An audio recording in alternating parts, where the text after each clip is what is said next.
how are you doing today?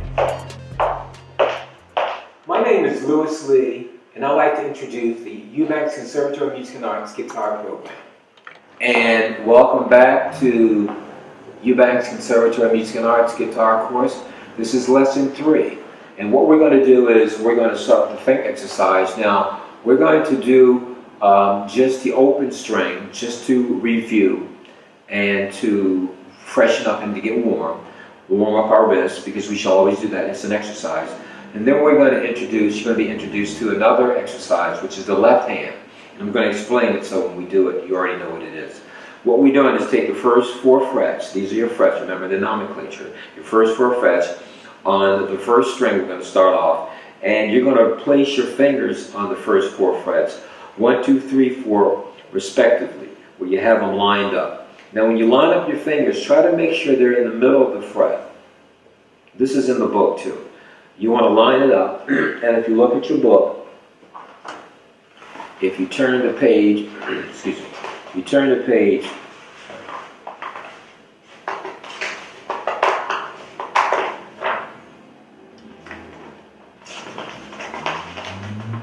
turn to page 9. Okay, if you turn to page 9, it shows you how to line up your fingers. There's an explanation that explains to you. It explains the technique there, how to curl them, how to curl your fingers like a claw. That's what you want. Why? Because your strongest points are at the tips of your fingers. These are your strongest points right here. Okay, now this is all part of the theory. So your strongest points, and I'm just putting on my clock, so I can show them right now, is here. Because if you squeeze, you're not going to squeeze like this. You're going to squeeze like that. This is how you squeeze out. If you push the doorbell, you're going to push. So that's how you should approach the fingers, you know, your strings. You want the tips of your fingers, that way you get a clean sound. And that's what you want, that's the desire, okay? So, having said that, and you want to make sure that your fingers are bent, because you can apply it better. Now, a lot of guitar players, they play flat. And I'm not condescending, you know, however you play, it's okay. God is love, and I love people. So, but, there's that but, if you're trying to become good, you see, where you're perfect or close to being perfect, then you want good technique, and it's important. And with this, if you play like that, they have problems reading.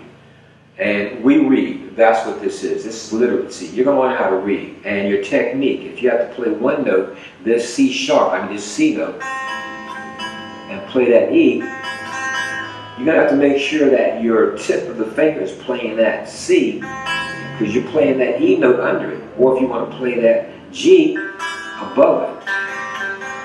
And what happens is, a lot of times, if you don't play with the tip, you'll get this sound. I'm going to play that same note, that C note, and the E open, but I'm not going to use good technique. It'll be flat, and listen to this. Hear that? I can't hear it, because I'm not using good technique.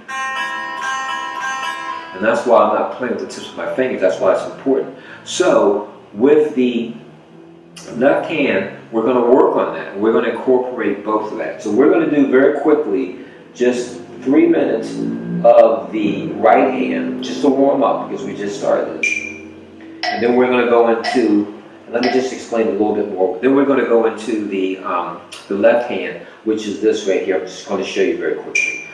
2, 3, 4, 2.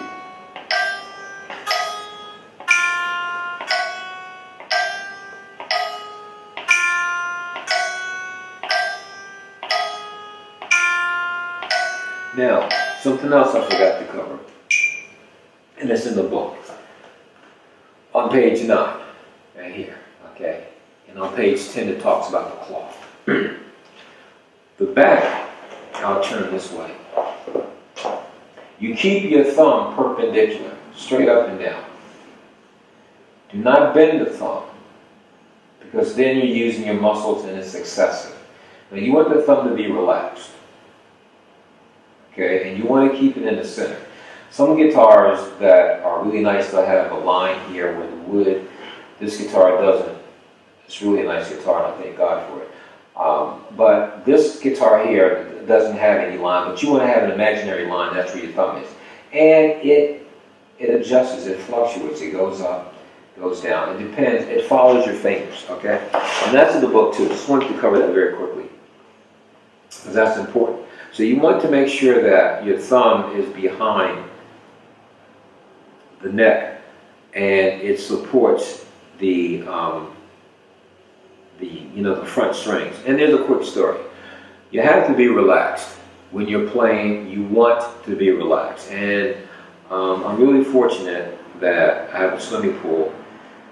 And my son, I remember my mother, I was trying to teach my son how to swim. And I kept telling him, keep your hands cupped and all that. Anyway, he didn't do it, so one night I just threw him in the pool. And he started swimming. You know, it was like, whoa. And I didn't tell my mother, but he did. And she got upset. She said she shouldn't have done that. But he learned. So the whole issue is when I was trying to teach him, he wasn't relaxed. And to swim, you have to be relaxed. You can float if you're just relaxed. That's where people go wrong, when you panic. How does that relate to this? You want to be relaxed when you're playing. Because people can hear it. When you tense up, they can feel it. You know, you're tense. So with your finger too, with your thumb, keep it where it's relaxed. Remember, it's in the back, but it's relaxed. It's not bent. You know, and I'm not doing this. That's something else that guitar players do. When I was at SC, Duke Miller said that's when you're choking the neck. That's bad technique. But Jimi Hendrix did it, and he was great. So remember, I'm not condescending. If that's what you do, is okay, because you can do it both. You can use that, because that's okay. But just be able to know when you need good technique, you can rely on it, and you know how to use it. If you want to use your thumb, there's nothing wrong with that. You see, there's nothing wrong. You just want to have these options so that you have good technique in your arsenal. Okay, so having that, we're going to do the left hand, because I used up too much of our time lecturing. We're going to just delve into the left hand technique with the finger exercise 1, 2, 3, 4, so you can see it. Again, 3, 4. Again, what we're doing is we're plucking all for the first 4 frets 4 times each. This is 4. We'll go to the next one. Now remember, look at how I'm keeping my fingers down. This is good technique. I'm keeping my fingers, I call it planted. I go to the next string. I'm not doing this. I don't know how that looks, but that's not what I'm doing. No, I'm not doing that. I'm keeping my fingers planted. Because the notes, they resonate more, and it looks better, and it's easier when I go to the next string, and I'll talk about that later on in the lesson. 3, 4, 1, 2, 3, 4. Now you notice each time I'm playing this, I could be talking, and I know when I've done it 4 times. That's because of practicing so hard and listening. I know when I've done 4 times, I don't have to count. I can just feel it. If I had to do 6, I know when I've done 6. That's why it's so important to practice with a metronome. If you practice with the metronome, it becomes something that is inside of you, instinctive. You work on instinct. You can just feel it. I can feel it. I've already done it 4 times. Let's go to the next string, even though I'm talking. And if you're following me, you know that I've done it 4 times. This is 1. This is 2. This is 3. 3, 2, 3, 4. 4, 2, 3, 4. Again, remember the exercise is pluck all 6 strings on the first 4 frets 4 times each. And this is 4. I can feel it. Here comes, this is 4. Let's go change the next one. And each and every note is important. It's It's like singing. Each and every note. That's why I'm using the tips of my fingers. And I'm keeping them down. So it helps to resonate. Not only that, my theory is, when you're playing in a close proximity like this, you have to travel. And if I'm traveling from here to there, that's almost like traveling from your house to across the street, as opposed to your house to the sidewalk. The distance, the proximity is the same. So traveling here is across the street, but here is the sidewalk. So that's why I keep my fingers close.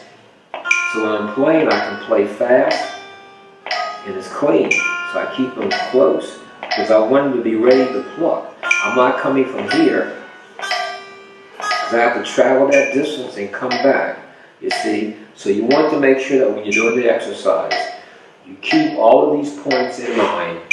Remember, review this because this will give you good technique, and that's our objective. Remember, good technique, and that concludes this portion of our lesson. Thank you so much. Thank you, and now we're going to cover the theory part of lesson 3. What we're going to do is we're going to look at page 10. So turn your books to page 10. And this is really important because we're dealing with the clef.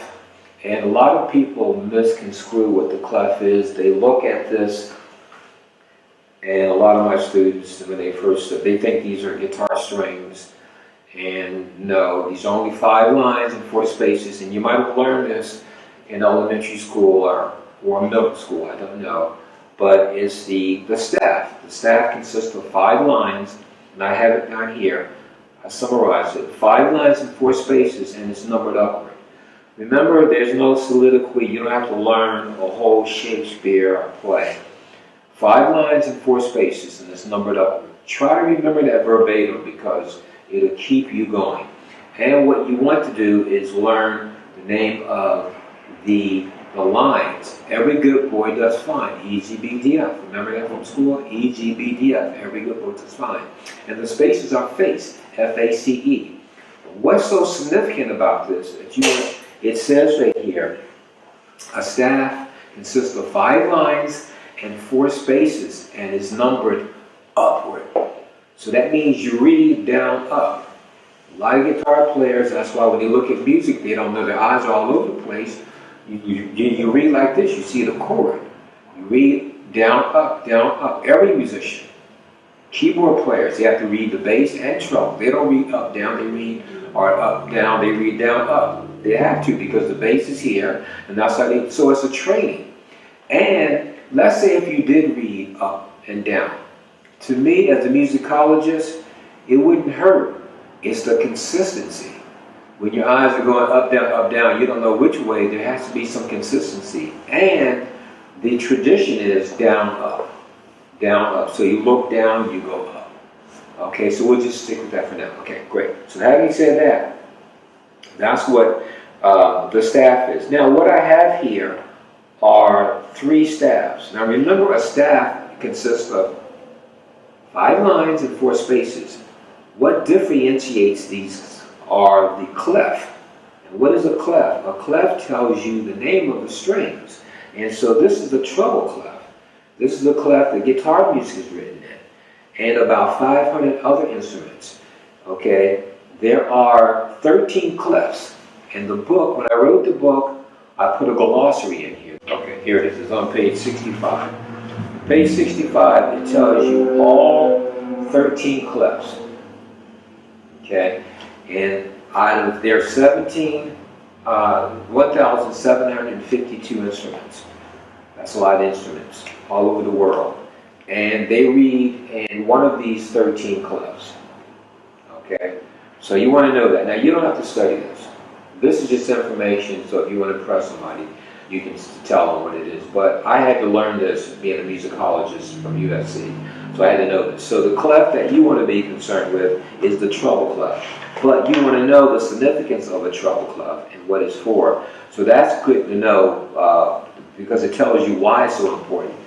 Why is it so important? Because you can look at some music and it could be written in a bass clef. And then you'll start reading and you'll wonder why it doesn't sound right, because you're reading it in the wrong clef. So when you look at some music, you want to always look at the very beginning is what clef is it in? It's in a treble clef. And I have 3 other clefs, alto and the bass clef here, so that you can see the different clefs. And what the clef does is it tells you the name of the lines and the spaces. That's the only significance. When you see that clef, then it's not going to, if it's a bass clef, it's not EGBDF anymore. It's not every good boy does fine. It has changed. Or if you see alto clef, the lines and spaces, they change. So that is the significance. Okay? Why is it written that way? Well, I could explain it, but it would take a long time, and that's advanced. But there is a reason for that, but we'll get into that later. Okay? Great. So now we have this. So what you need to do is you need to learn what the clef is, what the lines are, and the spaces. And this is something that we need to spend time with, because a lot of musicians, especially guitar players, they don't want to study this. For some reason, they do not want to study this.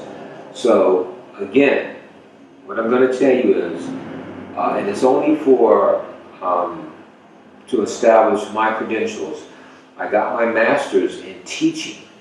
There's a method to teaching, repetition. Okay, the best way to do something is to do it. Remember, if you do something 7 times, it becomes a habit. Remember that. Well, in music, it's a little bit more challenging. That's why I've come up with 30. My number is 30. So how does that relate to this? The lines are E, G, B, D, F. See, I know that. E, G, B, D, F. E, G, B, D, F. So you say that 30 times. E, G, B, D, F. E, G, B, D, F. E, G, B, D, F.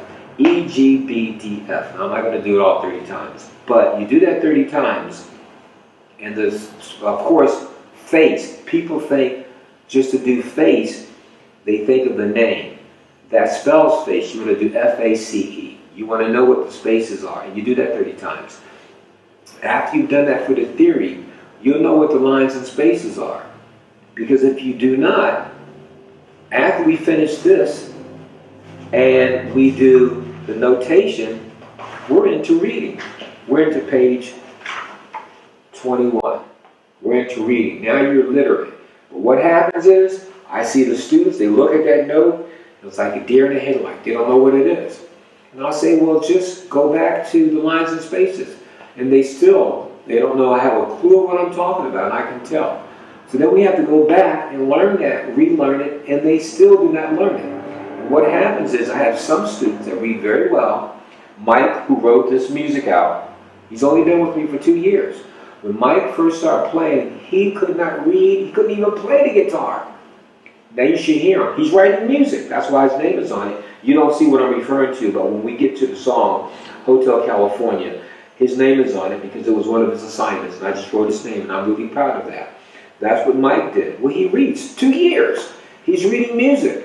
It's not that difficult. Okay, but you have to take your time. Remember, it doesn't take long. People watch television for hours. I remember when I was in college, I had a friend, he would sit and watch TV, didn't even know what he was watching. I said, what are you watching? He's just looking at the tube. I'm thinking, okay, well, you should be studying because you have that exam coming up. But that's another story. Okay. However, that's how important this is. What you want to do, get back to the page 10. That's the page we're on. You want to study this. Remember verbatim. You want to know verbatim, what is a staff? A staff, 5 lines and 4 spaces, and it's numbered upward. A staff consists of 5 lines and 4 spaces, and it's numbered upward. You say that 30 times, you would know what a staff is. Trust me. Okay. Then with the lines, what you need to do with the lines, you need to study the lines. E, G, B, D, F. You want to know it so well that you can say it backwards. F, D, B, G, E. You see? Something else, another story.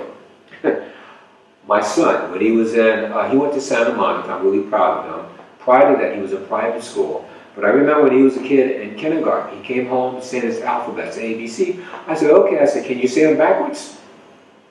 He said, no, that's not possible. I said, no, you can do that. He learned his alphabets backwards. And I was impressed. I said, okay. And then I kept challenging him, and I didn't know I was making him smart.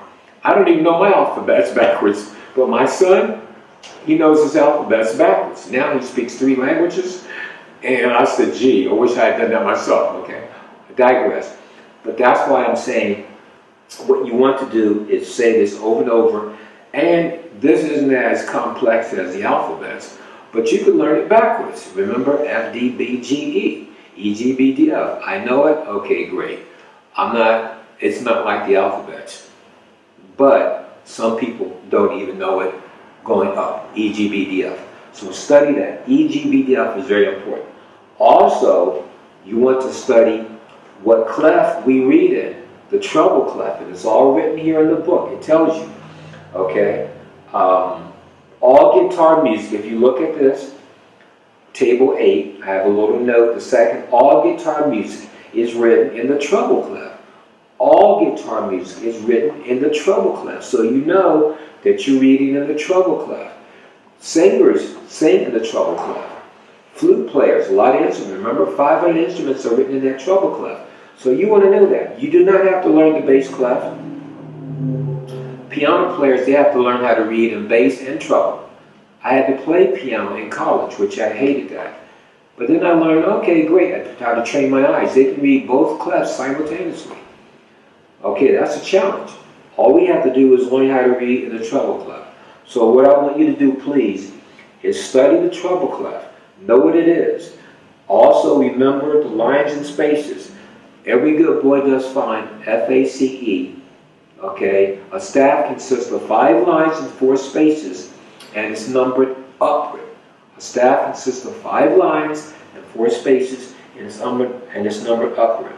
If you know that, I can assure you that when we get to page 21, you'll be reading, and in a few months, you'll be reading music, and you'll be impressed. So again, study that. So in review, what we went over was the staff, what a clef is, and the significance of studying. Thank you for your time and your patience, and that concludes the part of theory. Hi, and this is part 3 of lesson 3. This is the fun part. And so what we're going to do is we have a song that was written out by one of my students, Mike Vandercook, and he's been in the program for 2 years, and it's just, I'm so proud of him because he's reading and writing music. He wrote this, and when you log in and you get the book, you can get a copy of this. So what we're going to do, just for some, for a change and to add some variety in our playing, we're going to look at these chords. Now, this is a great song that I grew up on, Hotel California. It's a real nice song. And what you want to do is learn the chords first. So, having said that, get your guitar. Make sure we're in tune, remember?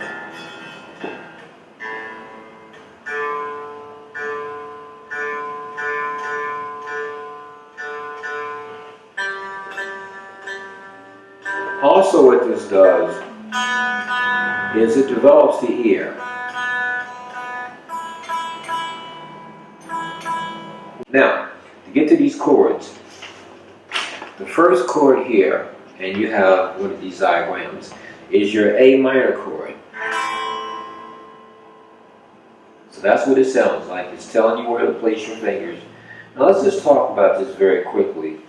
This is because my producer friend was asking me about this, and this is a tablature.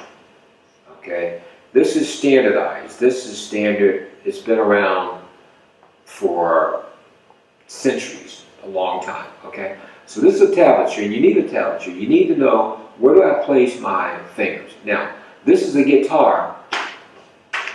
Looking at this guitar like this, that's what it is. Looking at the guitar, here's the nut, and here are the first 4 frets. And that's what you see here. The nut, So we all know the nomenclature, so we can envision this. That's the nut. And these are your 4 frets. So you see that, okay? And this way here, I was pointing at the wrong one. Okay, this is the first chord. And these are your strings. This is your first string, because if the guitar is like this, we know this is the E, and this is the E. Eddie, 8 dynamite, goodbye Eddie. So again, here's Eddie, 8 dynamite, goodbye Eddie. Your 6th string, your lowest string, going up to your highest. So this is how you want to look at it, okay? So you want to make sure you have that. Most guitar players, they use your first finger on your 2nd string, first position, okay? First fret, 2nd string, and your first finger, like this. 1, 2, 3, 4. Okay, this is your first finger. So that's your first finger. Your 2nd finger is on your 4th string, which is the D string. Remember, 8 dynamite. So you're on that D string. And the 2nd fret, remember these are your frets. So first finger, 2nd string, 1st fret. Your 2nd finger on your 4th string, which is your 2nd fret, and your 3rd finger on the 3rd string, and this is your your 2nd fret, 3rd string. And it sounds like this. Now, there are 2 options. You can play it like this. I do not play mine like that. I play it like this. So I reverse this. I use my 2nd finger on the 2nd string, my 3rd finger on the 4th string, and my 4th finger on the 3rd string. I play it like this. And let me tell you why. A capo. I just don't use it because I want to be accessible. So if I need to play this chord, now this is my capo right here. So I do not need one. That same chord. So I start here. So if a vocalist say, okay, it's an A, but can you put it in C? Now I'm in C. Or D. I don't need to put a capo on it. But if I'm playing like this fingering, if I slide up, then I need a capo. You know, to get that sound. Okay, that might be a lot of information, but I'll explain that later. Okay. Very quickly, moving on. So this is the song. This is the chord you want to play. And that's your A minor chord. Now that small M implies a minor. Okay, you have A minor. If there's no letter behind it, next to it, then you know it's just an E major chord. Okay? So, with this you have A minor. Let me put the metronome on. Remember, always work with a metronome. Now I'm just going to play the first top 4 strings. I'm not going to play all of it. We're going to just take a section at a time. The first row. So I'm going to play A minor, the E, the G, C chord, the G chord. I'm reading from behind, and the D chord. So it sounds like this. And what you want to do is play a measure each chord. Now what is a measure? A measure 4 counts. We'll get into that too. But just count 4 times per chord. Okay? 1, 2, 3, 4.